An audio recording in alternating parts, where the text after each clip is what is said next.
দল যখন নিজে দুর্নীতিগ্রস্ত হয়ে যায় তখন তার একটা চেইন অফ চাঁদাবাজের কমান্ড থাকে। বিএনপির কাছে আমি খুশি এই কারণে যে চেইন অফ চাঁদাবাজের কমান্ড খুঁজে পাওয়া যায় না। একটা সিঙ্গেল ঘাটলা পেলে বুঝতে হইতো যে বিএনপি নিজে এটা করাচ্ছে। আমি মনে করি যে এখন যেহেতু আলাদা আলাদা ঘাটলা পাওয়া গেছে, তার মানে বিএনপির এদের প্রতি কোনো সমর্থন নাই। এরা যার যার ব্যক্তিগত জোরে নিয়ন্ত্রণও নাই, কারণ সমর্থন নাই, নিয়ন্ত্রণও নাই। ফলে আমি মনে করি সরকারের অত্যন্ত কঠোর হওয়া উচিত, এবং যেহেতু ঘরে ঘরে ঘাটলা তৈরি হয়েছে, যত ঘরে ঘাটলা তৈরি হচ্ছে এদেরকে বন্দি করা উচিত। মিথ্যা মামলা দিয়ে লোকজনকে হয়রানি না করে বরং প্রকৃত মামলা দিয়ে এই যে ঘরে ঘরে ঘাটলা, এইটা বন্ধ করতে পারলে আমি মনে করতাম যে এই যে বিপ্লবের সরকার, অভ্যুত্থানের সরকার, তারা একটা নজির স্থাপন করতে পারতেন। পরে যেই ক্ষমতা আসুক এখান থেকে তারা সরতে পারতেন না।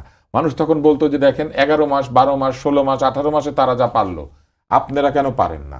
এই কথা আমি ওর সাথে একদম একমত। বিপ্লবের সরকারের উদাহরণ স্থাপন করা দরকার ছিল। তারা তো 10, 15, 50 বছর ক্ষমতায় থাকার জন্য আসেন নাই।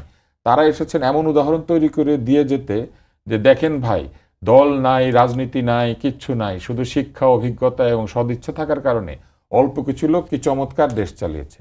কিন্তু ঘটনাটা উল্টোটা ঘটে যাচ্ছে। এটা আমাদের জন্য অত্যন্ত দুঃখের বিষয় যে মানুষ একটা পর্যায়ে কি বলবে জানেন, যে শিক্ষিত লোকেরাই পারে না, এবং যেটা আমাদের মতো যারা পড়াশোনা করেছে আমাদের জন্য রাজনীতি ডিফিকাল্ট হয়ে যাচ্ছে। ও যেটা বলেছে যে রাজনীতিবিদদের জন্য, চাঁদাবাজ রাজনীতিবিদদের জন্য লাইফ ডিফিকাল্ট হওয়ার কথা ছিল, উল্টা কি হলো, এত এত ডক্টরেট পিএইচডিরা আমাদের জন্য লাইফ ডিফিকাল্ট করে দিচ্ছে। ভবিষ্যতে লেখাপড়া জানা ছেলেপেলেরা যাবে, লোকজন বলবে লেখাপড়া কি আমরা দেখছি।